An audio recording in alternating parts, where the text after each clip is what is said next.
Yo, guys, Urban Barz brings you the best UK reactions to rap, hip hop, and urban music from all around the world.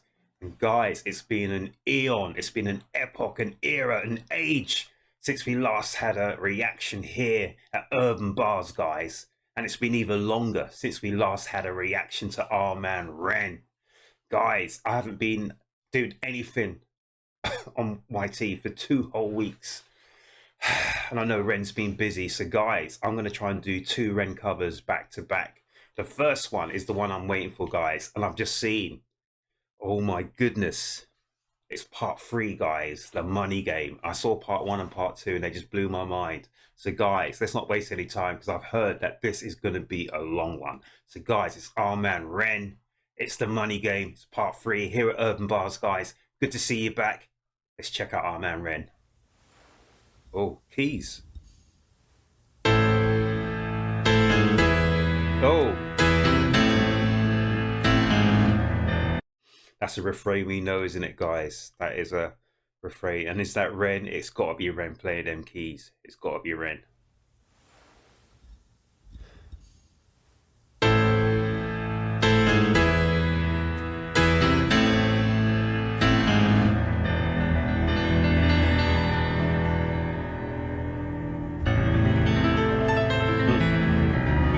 He's wearing his hat.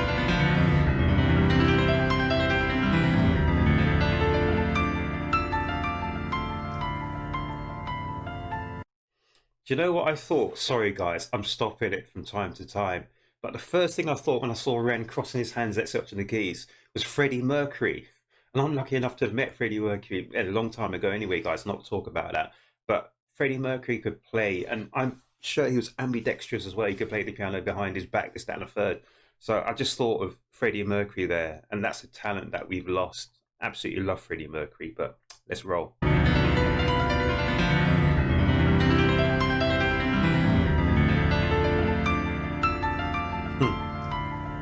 Just on the key. Oh, whoa, love it.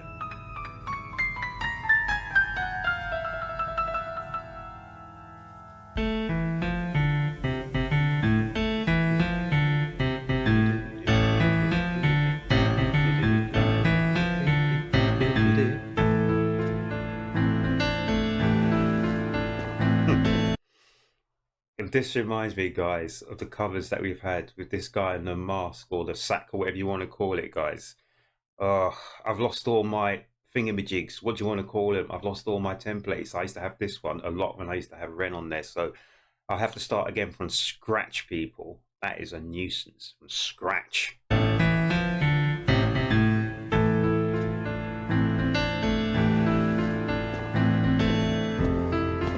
Oh. Whoa. Whoa. Maybe that wasn't Ren.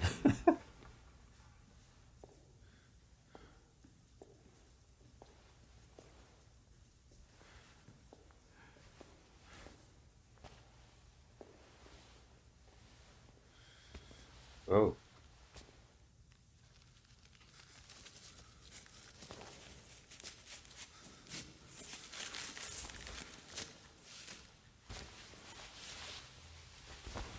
It is Ren. Yeah.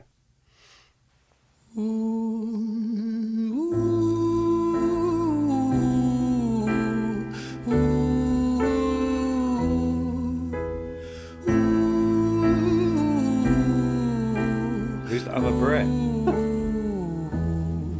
Man in the mirror?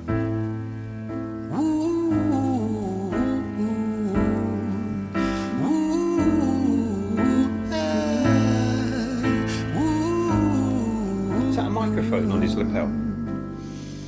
Is that a mic?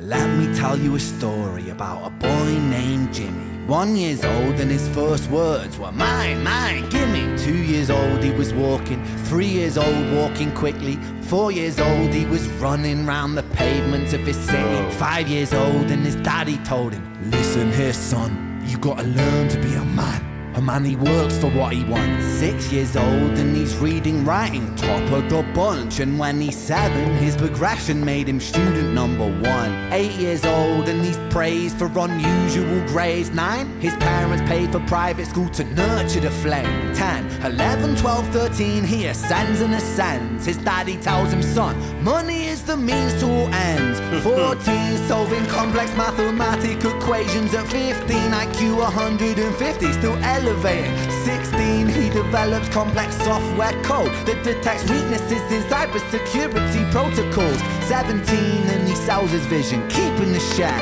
Not yet an adult, but he's practically a millionaire. 18, and his daddy tells him, now you're a man. This world don't give a damn about you, so take all that you can. 19, he turns a profit, stocks and shares, invest in product. 20, double down deposits. 21, his income rockets. 22, he learns the truth is just an obstacle to wealth. If you manipulate the data, then the lie will sell itself. 23, a life of luxury, crystal and cocaine. 24, he makes the Forbes list, they're applauding his name. 25, and his daddy tells him, listen here son, while you're sitting in that palace, that don't mean that you won. 26, a business shift, he switches business to arms. He's 27, dealing nuclear and shells in Iran. 28, inside the Senate, money bought him a seat. He's 29, a role of counsel in the president's suite. Now he's 30, his daddy says you're losing the race. You're just a servant to the king, not even in second place. 31, a big maneuver for his daddy's approval, moving imports over borders from the exports out of Cuba. 32, moving grams, growing kilos to tons. He's 33, filling warehouses with powder and guns. 34, turf war with nobody to stop it. Blind eye from the po-po inside of his pocket. Oh, he's paying off the police to make sure they don't. Yeah. But straight away, guys, this is a masterpiece. And this is what I mentioned already. I've not seen this before at all, but Freddie Mercury, when he did his things like Bohemian Rhapsody, a lot of people say, oh, you can't do this, you can't do that. But he had a vision, Freddie Mercury. And it reminds me of REN. Freddie was an incredible musician. And this is the same thing with REN. I just get that feeling. And the funny thing is, when I saw REN with that red tie, the first thing I thought of was Donald Trump. But I don't know why, guys. But this is amazing. It is amazing. There is so much going on to it. And it's almost like we're being formulated, we're being sucked into the world that money is the king, money is key, money is everything. So we're literally going to be, I was going to say institutionalized, but that's not the right thing. But literally from birth, we're taught to chase that trail, the money trail. No matter what you do, you have to make money. But is that real? Is that true? I don't know. 3, filling warehouses with powder and guns. 34, turf war with nobody to stop it. Blind eye from the po-po inside of his pocket. Hello? 35, he gets the call. I'm sorry son, but it's your father. Had a heart attack, I'm sorry, he's gone. 36, getting pissed up, abusing his product. 37, eyes glazed, disposition demonic. 38, with a prostitute, a moment of passion, heating up a silver spoon and then chasing the dragon. 39, getting reckless and hungry for power. Daddy's words are still driving him to kill and devour. Makes a move against the cartel, but the strategy's flawed. They retaliate and leave him in a hospital ward. A bullet buried in his vertebra and one in his leg. The doctor sighs and says, I don't think you'll be walking again. Fuck. Oh gosh, in a wheelchair. Yikes.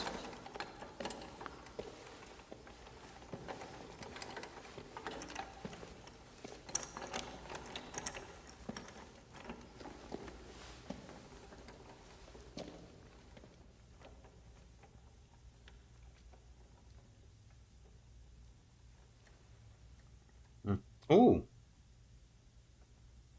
orchestra song. Let me tell you a story about a boy named Jimmy. He was 40 and he cursed the words mine, mine, gimme. 41 he wasn't walking, 42 not walking quickly, 43 never running round the pavements of his city, 44 inside a palace with a mountain of gold, but those riches turn to rubble when perspective evolves. Weighing heavy on his conscience is the value. Those riches turn to rubble when perspective's involved. So literally, he spent all his formative life chasing money, but now he's got money. What has he lost? He's lost his family, where his father, he's lost his ability to walk, etc. So he's not the healthiest person. So it's all relative, people. At some point, people think, okay, it's more important to have economic wealth. And at other points, people think it's more important to have your health and your family health, you know, that kind of thing is what is attributed to be wealthy. So it is true. It's from different people's perspectives. Like some people think to have money is the be all and end all, and other people think it's to have the family, the love of the family, the love of a loved one, the love of a loved one to be the be all and end all. It is all down to perspective, people. So he spent his first 40 years chasing the wealth, and now he's got it. It's meaningless. It's worthless. Gimme, 41 he wasn't walking, 42 not walking quickly, 43 never running round the pavements of his city, 44 inside a palace with a mountain of gold, but those riches turn to rubble when perspective evolves. And I like the way they changed it from when he was 39, I think. Now you had all the real intensive music, piano-driven music, and now we've got more string-driven music, where it's like the more melancholic. He's thinking back to what he had and what he's lost and what he doesn't have.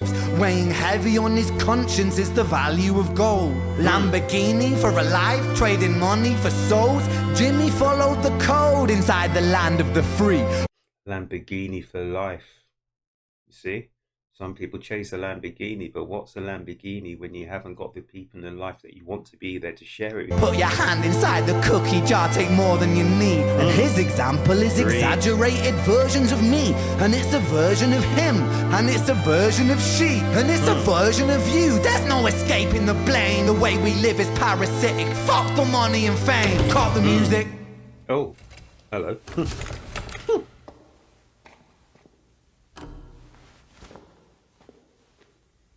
This isn't entertainment. This is real life. The way we live is lunacy, community, it declines. Hyperpolarized, always fighting, then we divide. Truth is less important than the money that we designed. Money's an invention. Politics from our invention. They all come from people's ideas. Did I mention? Border's an invention. Law and order fuel the tension. It leads to people killing each other. My solution... Whoa. Uh-oh, uh-oh.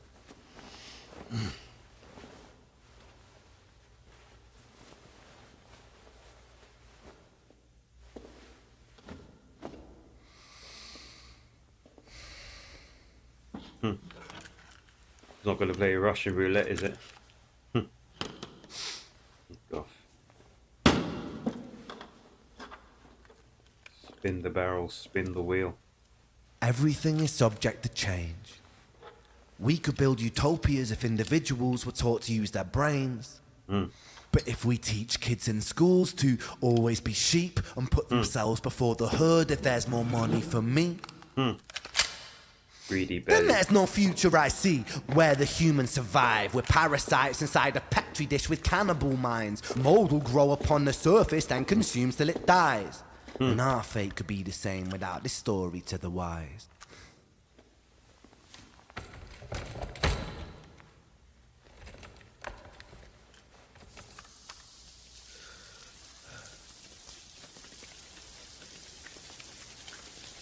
"45. Jimmy comes home out of the rain, soaking wet upon a wheelchair, drinking again. He is everything he wants, he is fortune and fame. He's a fortunate fool with an unfortunate fate, with a 45 caliber aimed at his brain. 45 a fitting number cause his age is the same. Here's the words of his father, it's such a damn shame. Then he presses on the trigger of a money game. Whoa.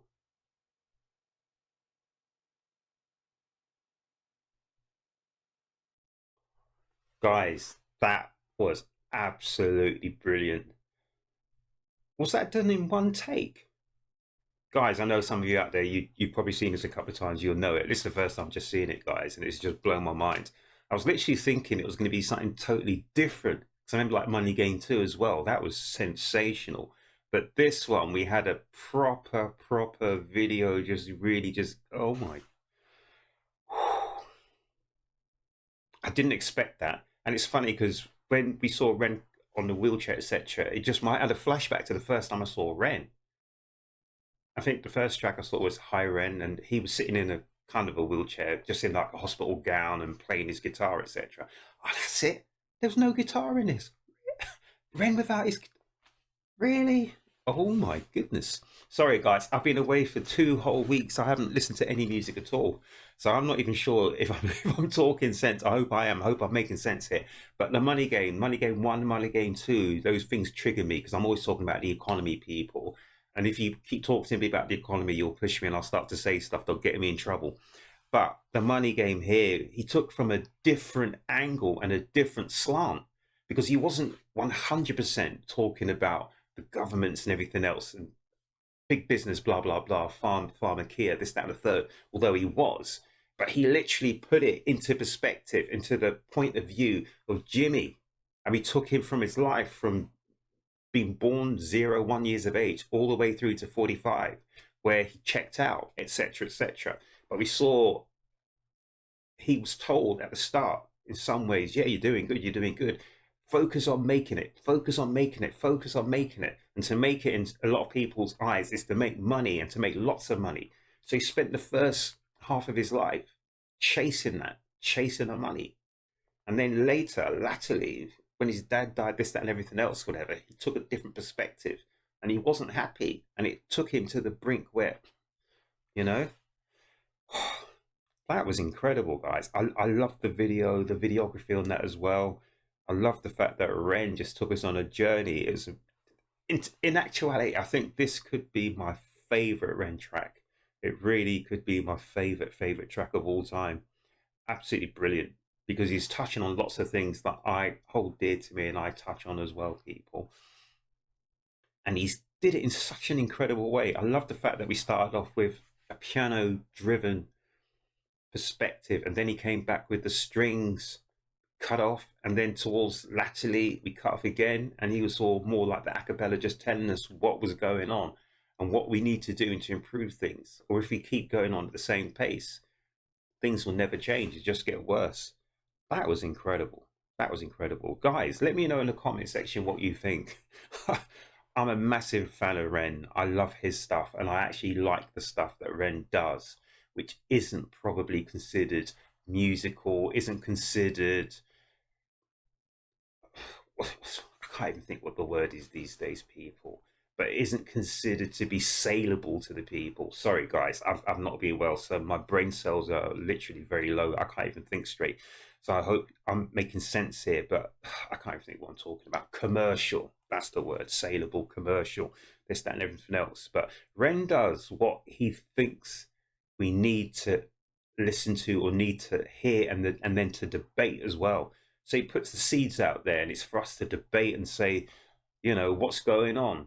What is the issue we're talking about? And if there is an issue, how do we solve it? Or is it unsolvable? We don't know. But the money game is an important thing. And it's not, and it's true, because we always think about big business and all that sort of stuff, but it really starts and ends really with the individual. It's the individuals who start and end these things. But oh man, that was great. I enjoyed it. Absolutely enjoyed it. And he's an incredible musician, an incredible actor. He's got presence as well. I like the fact that he broke and he sort of talked to us straight away out from that scene. That was incredible, guys. That was just mad. Incredible. Loved it. And to think it was like over 9 minutes long. It didn't seem more than 3 to 4 minutes. That is how incredible it is. It's Ren can take something huge and he can really concentrate it, concertina it into something which seems like a small package, But inside that small package, there are so many avenues, so many roads, so many lanes, so many avenues to go down. And he's asking questions. He doesn't always give you the answer because maybe there isn't an answer, or maybe it's that he wants us to question ourselves and to find the answer. But that was incredible, people. Unbelievable. I have to watch it again. I have to watch it again. Yeah, I loved it. I loved it. Oh my goodness. The Money Game Part 3. Let's hope there's going to be a Part 4. Guys, I'm speechless. I'm breaking up the place as well. But guys, here at Urb'n Barz, I've been off the scene for quite a while now, so hopefully I'm now back fully 100% well again, and I'm back on the money. Get it? Back on. Okay, don't worry about it. But guys, absolutely loved it. Absolutely enjoyed it. I hope you did. Whatever you do, guys, as I always say, make certain you look after yourselves, you look after each other, and more importantly than all of that, guys, if you haven't subscribed to my channel here at Urb'n Barz, guys, really, please can you subscribe to my channel, guys? But if you have, thank you so much. But guys, more than all of that, make certain you come back to the next Urb'n Barz reaction, guys. I'm out.